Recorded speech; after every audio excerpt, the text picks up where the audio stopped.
With dual cameras, a shatterproof display, a thinner design, and availability on all US carriers, Motorola's 2017 flagship is primed to compete with the big dogs. Is it a force to be reckoned with, or will it simply fall flat on its face? This is the Moto Z2 Force.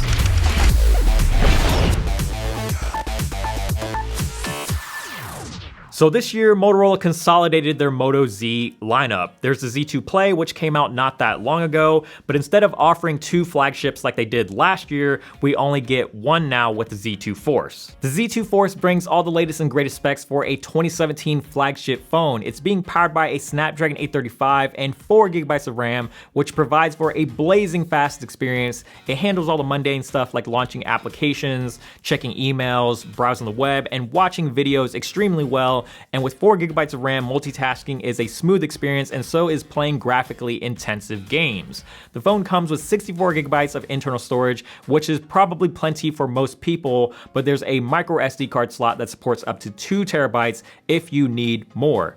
The Z2 Force has Motorola's standard nano coating that makes the phone resistant to the occasional splash, but it doesn't officially carry any sort of IP certification, so it's not going to survive submersion like many other flagships that we've seen in 2017, and that just feels like an oversight on Motorola's part to not make this phone water resistant. On the outside of the Z2 Force, not a whole lot has changed from last year's model, since it pretty much had to stay relatively the same to maintain compatibility with the Moto mods, but for better or worse, there are some significant changes to the phone's design.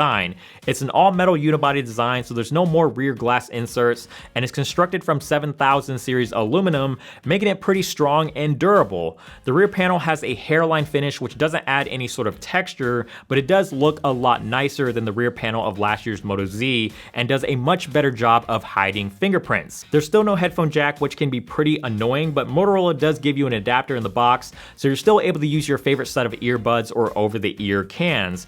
Audio from the external speaker also isn't all that amazing. There's only one speaker that's embedded in the earpiece, and it sounds fine without any distortion, and the fact that it's front-facing is definitely a bonus, but because there's only one, the audio sounds lopsided when you have the phone in landscape. The other big change to the phone's design is that it's even thinner than last year's model, which gives it a really sleek feel in the hand, but this thinner body has stirred up quite a bit of controversy because the phone's battery took a huge hit. The original Z Force had a 3500 mAh battery, but on the Z2 Force, this has dropped down significantly to 2730 mAh.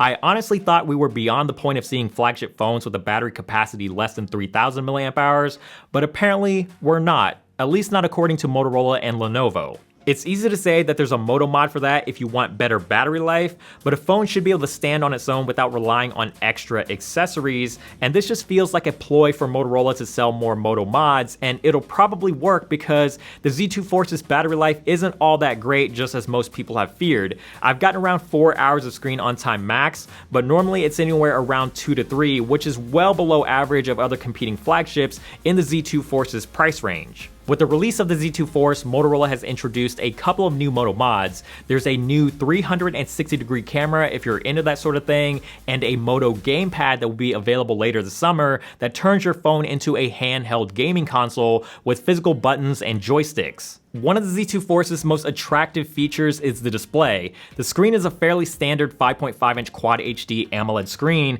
and it's everything that you would typically expect from an AMOLED panel. The colors are vibrant, it has great viewing angles, and excellent contrast with those deep, dark blacks, but it is a little difficult to see in direct sunlight, even with the brightness cranked all the way up. What makes the screen special is that it's shatterproof, which means you can drop it a bunch of times and it's not going to shatter on you, but the secret behind all of this isn't really anything magical. It's made of several layers of plastic, and it's great that the screen will never shatter, but the drawback here is that it gets scratched up and dinged up super easily. I've only had this phone for a week, and it's already filled with imperfections, so I can only imagine what it's going to look like for someone who uses this phone for a year or more.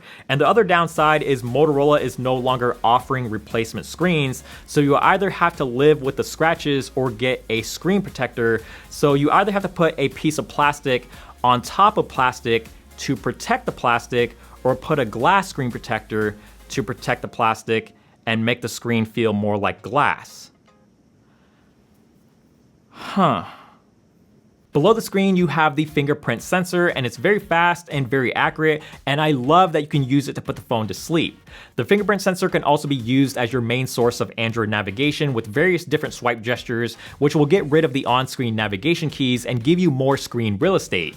It's a feature that Motorola started implementing with the G5 Plus, and it's nice, but it definitely takes a little bit of time to get used to. Dual cameras are becoming increasingly more common, especially among flagships, and Motorola is the latest OEM to jump on the bandwagon. It's more than likely going to be a standard feature on flagship phones at this point. Both cameras are 12 megapixels and one shoots standard RGB or color, and the other is a monochrome sensor that can shoot true black and white photos. The second sensor is also leveraged for a depth effect or portrait mode like the iPhone, Huawei P10, or more recently the OnePlus 5. It doesn't really work any better than any other phone that has done it before. It can look pretty convincing when the objects have sharp and clear-cut edges, but when you're shooting something like a flower that's a little bit more complex, you can start to see the imperfections and it just looks artificial. Black and white photography isn't really my thing, but the option is there if you want it, and in the right situation, it can make your shot look more dramatic. If there's one thing I wish this camera had, it's optical image stabilization, because without it, this phone really struggles in low light. It's very slow to capture, which causes a lot of shots to be out of focus, and when you do get a shot in focus, they lack detail and just aren't as sharp as they could be if the phone had OIS. On the flip side, daytime shots do turn out quite good. There's a lot more detail, color reproduction is nice and accurate, and there's just enough saturation to make the images pop. Shadows and highlights are handled surprisingly well, leading to overall good dynamic range. Overall, the camera is a step in the right direction for Motorola, and the results are pretty good in most situations, but there's still room for improvement. My favorite part about any phone from Motorola is the software experience because of how close it is to stock Android. It's as close to pure Android as you're going to get outside of using a Pixel or a OnePlus phone.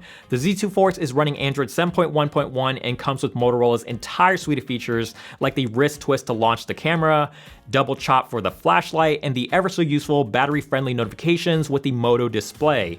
The only thing you'll run into with the software is all the carrier bloatware, which will vary from carrier to carrier, and as of right now, Motorola is not selling an unlocked version if you're looking to avoid carrier bloat. The Z2 Force was announced at a starting price of $800, but that has already dropped to $720 if you get it directly from Motorola. That's a little bit cheaper than carrier prices, and for a limited time, you can get last year's Moto Mod projector included for free, but is this phone worth its price tag?